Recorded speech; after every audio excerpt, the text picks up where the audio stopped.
And just like clockwork, we're seeing it play in real time. We're seeing just what happened with Ed Pisco when Molly Dwyer first came out with her accusations, slanderous accusations, I may add, but accusations nonetheless. When after she released her DMs with Ed Pisco, well, not DMs, but selected screenshots of parts of her conversation with Ed Pisco, then Molly Wright came out and did her thing. Well, with Dr. Disrespect now being the target of a form of cancellation, not reflecting whether he's guilty or not, that's a whole other conversation. But with what he's gone through right now, we have somebody else coming out by the name of Lena Love, who apparently is a big time influencer on Twitch as well as Instagram. And I believe this person is a transgender. But this person came out with DMs that they had with Dr. Disrespect. Um, but as you'll see with the DMs, it's not anything nefarious. It's just Dr. Disrespect being, a bit perverted, immoral, whatever you want to say. I don't think anybody would have any question about Dr. Disrespect's immorality as well as his infidelity with his wife. But that being said, nothing nefarious outside of the immoral nature of the conversation is present in these conversations. It's just two adults consenting to a type of conversation. And this person did meet up with Lena Love. I mean, Dr. Disrespect did meet up with Lena Love. So there is definitely proof of casual interaction between the two of them. Nothing illegal, just weird, but that's up for you to decide for yourselves. But you're seeing the pattern here. What as soon as one set of DMs is the topic of conversation with a big time male influencer, a whole bunch follows with the attempt of trying to paint the person to something more than what they are, with the attempt of canceling, or God forbid something worse, like with Ed Piskor.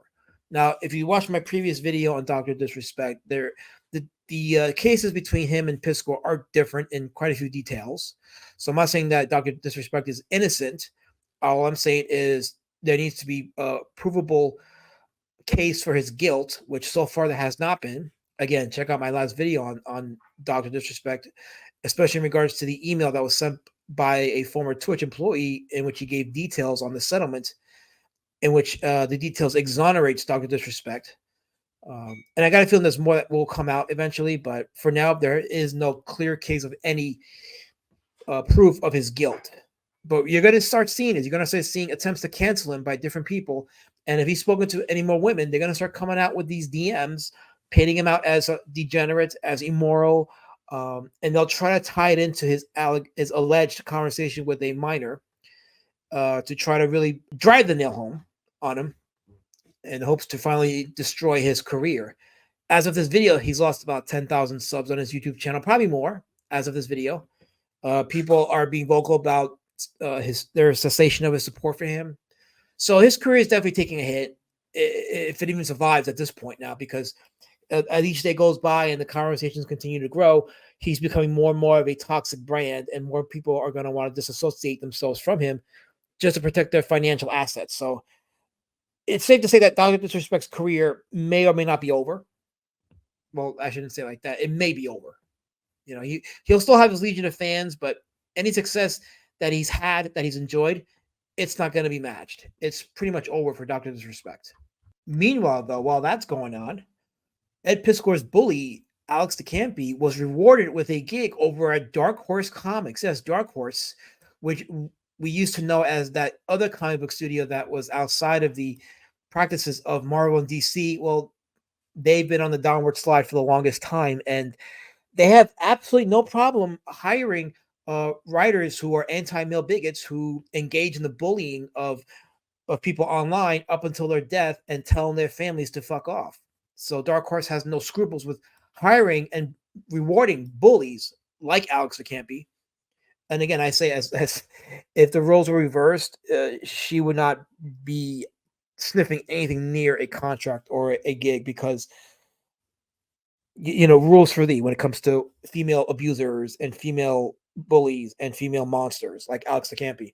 So it's actually kind of scummy for Dark Horse, knowing the optics, knowing that this woman is tied to the death of an innocent man.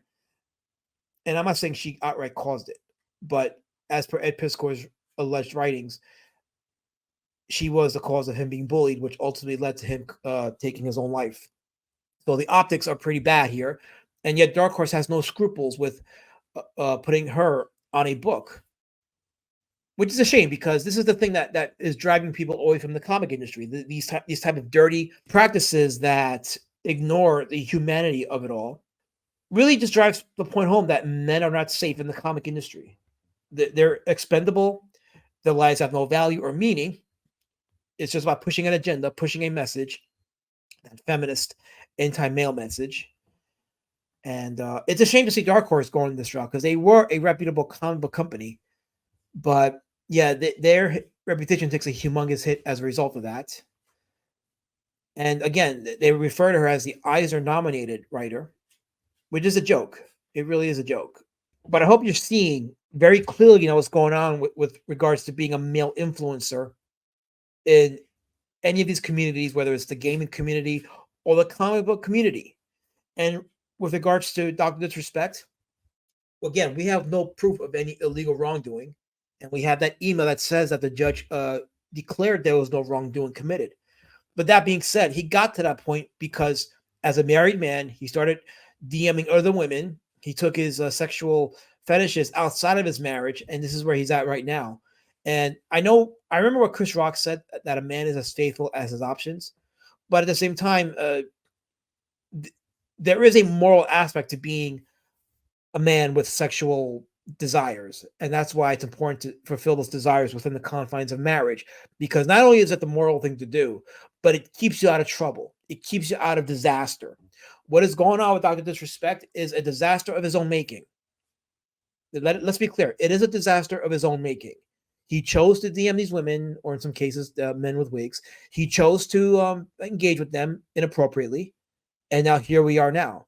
But this doesn't exonerate what Twitch has done. And Twitch may have committed a very egregious act that may or may not open them to a lawsuit by a bunch of creators for a data breach.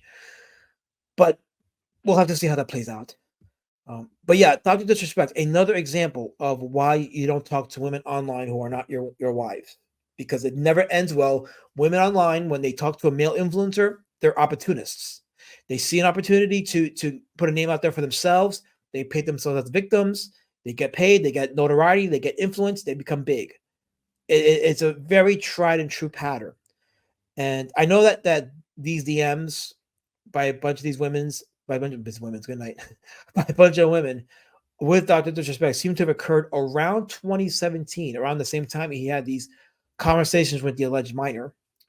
So it may have happened during a period where things were going sour with him and his marriage. And here we are in 2024. Nothing recent has happened with him. So it's quite possible he may have turned it around. He may have changed his course. But unfortunately, because it's the internet, these crimes, these acts will follow him, and the consequences will follow him too as a result.